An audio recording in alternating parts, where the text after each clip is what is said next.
ఉండాలే కానీ స్తోమతతో సంబంధం లేదని నిరూపించాడు విజయనగరం జిల్లాకి చెందిన ఓ యువకుడు. ఆడుదాం ఆంధ్ర వేదికగా వచ్చిన అవకాశాన్ని సద్వినియోగం చేసుకున్నాడు ఆ గల్లీ క్రికెటర్. అమ్మా నాన్న లేకపోయినా అమ్మమ్మ ఒడిలో పెరిగిన ఆత్మవిశ్వాసం కోల్పోకుండా ఆటలో రాణించి చెన్నై సూపర్ కింగ్స్ యాజమాన్యం దృష్టిని ఆకర్షించిన ఆనంద్ పాల్తో మా ప్రతినిధి Shivashankar 1-1. Chennai super kings CSK ప్రపంచంలో క్రికెట్ గురించి తెలిసిన ఏ ఒక్కరికి కూడా పరిచయం అక్కర్లేని పేరు సిఎస్కే. మరి అలాంటి సిఎస్కేకి చెన్నై సూపర్ కింగ్స్ ఆడాలన్నది ప్రతి ఒక్క క్రీడాకారి యొక్క కళ. ప్రతి ఒక్క క్రికెటర్కి కూడా చెన్నై సూపర్ కింగ్స్ యాజమాన్యం కళ్ళల్లో పడాలి, ఆ టీం తరఫున ఆడాలి అని అనుకుంటారు. దానికి ప్రధాన కారణం ముఖ్యంగా సిఎస్కే కెప్టెన్ కూడా మహేంద్ర సింగ్ ధోని కావచ్చు, చెన్నై సూపర్ కింగ్స్ యాజమాన్యం యువతని ప్రోత్సహించే విధానం కావచ్చు. మరి ప్రతి ఒక్క క్రికెటర్కి ఆ కళ ఉంటే ఒక పల్లెలో పుట్టిన ఒక కుర్రాడు అలాంటి సిఎస్కే యాజమాన్యం కళ్ళలో పడి ఈరోజు ఒక వైరల్గా మారాడు. ప్రతి ఒక్కరికి కూడా పల్లెటూరులో పుట్టి మట్టిలో పుట్టిన మాణిక్యంలా ప్రతి ఒక్కరికి ఓ ఇన్స్పిరేషన్లా మారినటువంటి విజయనగరం జిల్లా జామి మండలం అలమండ గ్రామానికి చెందిన ఆనంద్ పాల్ మనతో ఉన్నాడు. తనతో మాట్లాడే ప్రయత్నం చేద్దాం. First of all Anand Paul, congratulations to Big TV. From Big TV నుంచి మీకు కంగ్రాచులేషన్స్. అయితే చెన్నై సూపర్ కింగ్స్ ప్రతి ఒక్క క్రీడాకారులకు కూడా ఒక కళ. ఒక క్రికెటర్కి చెన్నై సూపర్ కింగ్స్ తరఫున ఆడాలి, ఐపీఎల్లో ఆడాలి అనుకుంటారు. మరి ఈరోజు నీకు అవకాశం వచ్చింది, ఎలా ఫీల్ అవుతున్నావు? చాలా హ్యాపీగా ఫీల్ అవుతున్నాను. ముఖ్యంగా జగన్ గారికి నా హృదయపూర్వకంగా రుణపడి ఉంటాను. అతనికైతే ఇంత పెద్ద అవకాశాన్ని ఇచ్చినందుకు thank you so much sir. అలాగే సిఎస్కే ఫ్రాంచైజ్ వాళ్ళు కూడా నా టాలెంట్ను గుర్తించి ఇంత పెద్ద అవకాశాన్ని ఇచ్చారు నాకు. ఈ అవకాశాన్ని నేను ముందు అలా పైకి తీసుకెళ్ళి మా విలేజ్కి ఒక పెద్ద పేరు తెస్తానని మనస్ఫూర్తిగా కోరుకుంటున్నాను. అంటే ఆడుదాం ఆంధ్ర అనే కార్యక్రమం ద్వారా నువ్వు సిఎస్కేకి పరిచయం అయ్యావు. సో ఈ ఆడుదాం ఆంధ్ర అనే కార్యక్రమం ఏ విధంగా నీకు ఉపయోగపడింది అనుకుంటున్నావు? అంటే నేను ఒక గల్లీలో ఆడుకునేవాడిని. ఆడుదాం ఆంధ్ర అనే ప్రోగ్రామ్ కండక్ట్ చేశారు జగన్ గారు. అందులో నేను రిజిస్ట్రేషన్ చేసుకొని అలాగే అన్ని మ్యాచ్లు ఆడుతుంటూ స్టేట్కి వెళ్ళాను. అక్కడ నా పర్ఫార్మెన్స్ చూసి సిఎస్కే ఫ్రాంచైజ్ వాళ్ళు నన్ను గుర్తించారు, దత్తత తీసుకోవడం జరిగింది. దీన్ని బట్టి నేను ఇంకా మా విలేజ్కి ఒక పెద్ద పేరు తెచ్చి అలాగే నాకే కాకుండా చాలామందికి అందరికీ చాలా సపోర్ట్ చేస్తుంది ఆడుదాం ఆంధ్ర. మొత్తం పేదరికంలో ఉన్న వాళ్ళందరికీ కూడా చాలా ఉపయోగపడుతుంది ఈ game. Thank you so much sir Jagan sir.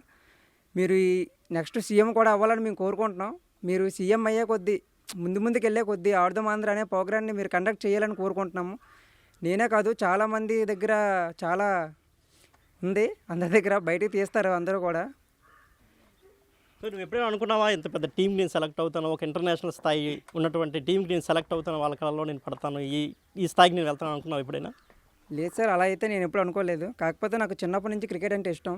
ఎప్పటికైనా పైకి వెళ్ళాలనేసి ఆలోచించేవాడిని, ఎలా వెళ్ళాలి, ఏం చేయాలి అని. దేనికైనా సరే చాలా క్రిటికల్గా ఉండేది. ఇప్పుడు ఈ ఆడుదాం ఆంధ్ర అనే ప్రోగ్రాం పెట్టిన తర్వాత నేను దీనికి రిజిస్ట్రేషన్ చేసుకొని ఎలాగైనా పైకి వెళ్ళాలి అనేసి పైకి వెళ్ళగలిగాను. సో అంటే మొదటి నుంచి క్రికెట్ అంటే ఎందుకు క్రికెట్ మీద నీకు అంత అభిమానం కలిగింది? అంటే క్రికెట్ మీద అంటే నాకు 10 years నుంచి క్రికెట్ ఆడేవాడిని. అలాగా ఆడుతూ బయట చిన్న మ్యాచ్లకు వెళ్ళేవాడిని. 300, 400 ఇచ్చేవారు నాకు మ్యాచ్కి వెళ్తే బయటికి. నెక్స్ట్ ఏంటంటే అలాగా పైకి వెళ్ళే కొద్దీ అందరూ సపోర్ట్ చేసేవారు నాకు. అలాగా ఆడుదాం ఆంధ్ర గేమ్లో కూడా నేను పార్టిసిపేట్ చేసి ఇంకా పైకి వెళ్ళాలి, ఈ 300, 400 కాకుండా అందరికీ తెలియాలని ముందుకు వెళ్దాం అనుకున్నాను. అలాగే వెళ్ళగలిగాను. సిఎస్కే ఫ్రాంచైజ్ వాళ్ళ మైండ్లో పడ్డాను ప్రస్తుతానికైతే. సో నీకు ఈ ఆపర్చునిటీ రావడం ద్వారా మీ ఊర్లో రెస్పాన్స్ ఎలా ఉంది? నీ తోటి క్రీడాకారులు కావచ్చు, నీ క్లాస్మేట్స్ కావచ్చు, మీ గ్రామస్తులు కావచ్చు, మీ బంధువులు కావచ్చు, అందరూ అయితే చాలా హ్యాపీగా ఉన్నారు. మీరు నన్ను ఎక్కడికో తీసుకెళ్తున్నారు. చాలా టాప్లో ఉన్నాను ప్రస్తుతానికి అలమండలో అయితే. అందరూ సపోర్ట్ చేస్తున్నారు అంతే సార్. సోషల్ మీడియాలో నిన్ను నువ్వు చూపించుకోవడానికి ఇంతకుముందు కృషి చేసి ఉంటావు. సోషల్ మీడియాలో నీ స్కిల్స్ కావచ్చు, నువ్వు సరదాగా ఆడుకునేవి కావచ్చు, ఇంకేమైనా ఫొటోస్ కావచ్చు, వీడియోస్ కావచ్చు. ఈరోజు అదే సోషల్ మీడియా నిన్ను వైరల్ చేస్తుంది. ఎలా అనిపిస్తుంది నీకు? చాలా హ్యాపీగా ఫీల్ అవుతున్నాను. నేనైతే ఇలా జరుగుతుందని నేను అనుకోలేదు అసలు. నాలో ఇంత టాలెంట్ ఉందని నేను ఎవరికి తెలియజేయాలి అనుకున్నాను. కానీ ఆడుదాం ఆంధ్ర వల్ల ఈ టాలెంట్ని ఇలాగ సిఎస్కే ఫ్రాంచైజ్ వాళ్ళకి ఇలాగ తెలియజేశారు. థ్యాంక్ యూ సో మచ్ అండి సీఎం జగన్ గారు. మీ వల్ల నేను ఇంత పైకి వెళ్ళగలిగాను. Thank you so much. So ఇంతవరకు నీ క్రీడ గురించి మాట్లాడుకున్నాం. అయితే నీ ఫ్యామిలీ డీటెయిల్స్ గురించి అడిగితే ఏంటి, అసలు మీ అమ్మ నాన్న నిన్ను ఎలా ఎంకరేజ్ చేశారు చిన్నప్పటి నుంచి క్రికెట్కి? అంటే నాన్నగారు చిన్నప్పుడు నేను 2nd క్లాస్లో ఉండేటప్పుడే చనిపోయారు. మమ్మీ రీసెంట్గా 2 years అవుతుంది చనిపోయారు. అలాగే అమ్మమ్మ దగ్గర ఉండేవాడిని. మామయ్య, పెద్ద మామయ్య అందరి దగ్గర అలాగా బ్రతికి ఇంతవరకు వచ్చాను. అందరూ సపోర్ట్ చేశారు నాకు. క్రికెట్ అంటే తిట్టేవారు. యాక్చువల్గా ఏదైనా పని చేసుకో, ఎక్కడైనా సెటిల్ అవ్వు అనేవారు అందరూ కూడా. కానీ నేను క్రికెట్ అనుకునే వచ్చాను. వాళ్ళు కూడా తిట్టేవారు, కాకపోతే నన్ను సపోర్ట్ చేసుకునే వచ్చారు ఇంతవరకు. క్రికెట్ అంటున్నాడంటే ఏదో చేస్తాడేమో అని అనుకున్నారు. అలాగే ఇప్పుడు ఒక పెద్ద అవకాశాన్ని సృష్టించాను నేనైతే ప్రస్తుతానికి. అందరూ అయితే హ్యాపీగా ఉన్నారు మొత్తం. సో నీకు అమ్మ నాన్న లేరు అంటున్నావు, అమ్మమ్మ దగ్గర పెరిగాను అంటున్నావు. ఓకే, ఎందుకు ఈ ఆటలు ఒక మంచి ఉద్యోగం చేసుకుందాం, చదువుకుందాం, ఈ ఆట ద్వారా నాకు భవిష్యత్తు ఉండదు అని ఎప్పుడైనా కానీ డౌట్కి వచ్చిందా ఎప్పుడైనా నీకు? డౌట్ అంటే వచ్చింది సార్. యాక్చువల్గా ఏదైనా జాబ్ చేసుకోవాలనుకున్నాను, కానీ నాకు చిన్నప్పటి నుంచి క్రికెట్ అని మైండ్లో ఉండిపోయింది. ఎప్పటికైనా సాధించగలనేమో, పైకి వెళ్ళగలనేమో. ఒక 24-25 ఏజ్ వచ్చేంత వరకు ట్రై చేసి నెక్స్ట్ ఏదైనా జాబ్ జాయిన్ అవుదాం అనుకున్నాను. ఈలోపే నాకు ఇంత పెద్ద అవకాశం వచ్చింది సిఎస్కే ఫ్రాంచైజ్ వాళ్ళలో. ప్రజాప్రతినిధుల నుంచి కానీ మిగతా మీ ఊర్లో పెద్దలు కావచ్చు, ఇంకెవరైనా వ్యక్తులు కావచ్చు, పెద్ద స్థాయిలో వ్యక్తుల నుంచి ఏమైనా నీకు కాల్స్ రావడం కానీ, వాళ్ళ నుంచి ఏదైనా రెస్పాన్స్ రావడం కానీ, లేదంటే నీకు ఒక ఎంకరేజ్మెంట్ నుంచి ఏమైనా వచ్చిందా నీకు? మా జిల్లా కలెక్టర్ గారి నుంచి వచ్చింది. ఇప్పుడు రీసెంట్గా ఎమ్మెల్యే గారి దగ్గర నుంచి కూడా వచ్చింది ఇప్పుడు ప్రస్తుతానికి. ఓకే, ఈ విధంగా మనం చూసుకుంటే నువ్వు ఒక పూర్ కుటుంబంలో జన్మించినట్టయితే క్లియర్గా తెలుస్తుంది నీ ఇంటి పరిస్థితులు బట్టి అన్నీ చూస్తుంటే. అదేవిధంగా మీ ఊరు ఒక పల్లెటూరు, అలమండ అనగానే ఒక సంత గుర్తొస్తుంది, ఒక పల్లెటూరు అని అందరికీ తెలుసు. సో మీ ఊరు నుంచి ఈరోజు నువ్వు ఒక ఇంటర్నేషనల్ స్థాయికి ఒక ట్రైనింగ్కి అయితే వెళ్తున్నావు. అక్కడ నుంచి నువ్వు ఇంకా పై స్థాయికి వెళ్ళే అవకాశం అయితే పుష్కలంగా ఉంది. సో మీ గ్రామానికి కానీ, నీతో పాటు ఆడుకునే ఫ్రెండ్స్కి కానీ ఇంకా క్రికెట్ గురించి చెప్పమంటే ఏం చెప్తావు? ముందుగా అయితే నా ఫ్రెండ్స్కి చెప్పాలి. శేఖర్ అన్న, వీరేష్, శ్యామ్, సురేంద్ర సార్, అలాగే మా టీం మెంబర్స్ అందరూ నాకు సపోర్ట్ చేసుకొని వచ్చారు. అసలు నేను అంతవరకు వెళ్ళానంటే నాకు ప్రాణం పెట్టేస్తారు అందరూ. అయితే నాకు ఏం కావాలన్నా ఏం చేయాలన్నా వాళ్ళు చూసుకుంటారు. వాళ్ళకైతే నేను ఎప్పుడూ రుణపడి ఉంటాను. ఓకే, నీతో పాటు ఎవరైనా సెలెక్ట్ అయ్యారా? నువ్వు ఒక్కడే సెలెక్ట్ అయ్యావు స్టేట్ మొత్తం అంటే, నీతో పాటు ఎవరైనా పోటీలోకి వచ్చారా? లేదు సార్, అసలు యాక్చువల్గా మేము సెమీస్లోనే పోయాము. ఫైనల్స్లో ఉండే వాళ్ళకి సపోర్ట్ చేస్తారేమో అనుకున్నాం మేము సిఎస్కే ఫ్రాంచైజ్ వాళ్ళు. కాకపోతే మా టాలెంట్ని గుర్తించి సెమీస్లో పోయినా సరే మమ్మల్ని గుర్తించి అంతవరకు తీసుకెళ్లారు.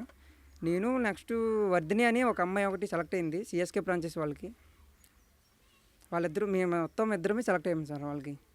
సో ఇంక నువ్వు పూర్తి స్థాయి క్రికెట్కే పరిమితం అవుతావా, లేదంటే ఎడ్యుకేషన్కి సంబంధించి ఇంకా ముందుకెళ్ళే అవకాశం ఏముందా? లేదు సార్, ఇంతవరకు వచ్చిన తర్వాత కూడా నాకు నా డ్రీమే క్రికెట్. అసలు ఎంతవరకు వెళ్ళినా, చనిపోయినా ఉన్నంతవరకు అయినా సరే క్రికెట్లోనే పట్టుకుంటాను. ఇంకా అలా ముందుకెళ్తూనే ఉంటాను, కానీ వెనక్కి అయితే రాను. ముందుండి నన్ను నడిపిస్తారని సీఎం జగన్ గారికి అయితే నేను కోరుకుంటున్నాను. నెక్స్ట్ సీఎం కూడా అతనే అవ్వాలని కోరుకుంటున్నాను. సో ఫైనల్గా ఆడుదాం ఆంధ్ర గురించి ఏం చెప్తావు? ఆడుదాం ఆంధ్ర, ఇది అందరూ ఆట అన్న. ప్రతి ఒక్కరికి మంచి ఛాన్స్ వస్తుంది. ఇదైతే పేదరికంలో ఉన్న వాళ్ళకి, రిచ్గా ఉన్న వాళ్ళకైనా సరే, ఎవరికైనా సరే ఇది ఒక పెద్ద అవకాశం. ఈ కార్యక్రమం అనేది అందరికీ మంచి భవిష్యత్తు ఉంది ఆడుదాం ఆంధ్ర వల్ల. Thank you for CM Jagan గారు. మీరు ఈ కార్యక్రమం పెట్టడం వల్ల చాలామందికి చాలా ఉపయోగపడుతుంది. పేదరికం అనే వాళ్ళందరికీ పైకి వెళ్ళే అవకాశం ఉంది. థ్యాంక్ యూ ఫర్ సపోర్ట్ అండి. సో ఇది ఆనందపాల్ మనతో చెప్తున్నాడు. చిన్నప్పటి నుంచి క్రికెట్ని అమితంగా ప్రేమించాను. అదేవిధంగా తల్లిదండ్రులు లేకపోయినా తన అమ్మమ్మ, అదేవిధంగా తన బంధువులు కూడా తన ఎంతో ఎంకరేజ్ చేసి ఈ స్థాయికి తీసుకెళ్ళానైతే తను ఎంతో సంతోషం వ్యక్తం చేస్తున్నాడు. కెమెరామెన్ హరీష్తో శివశంకర్, బిగ్ టీవీ, విజయనగరం.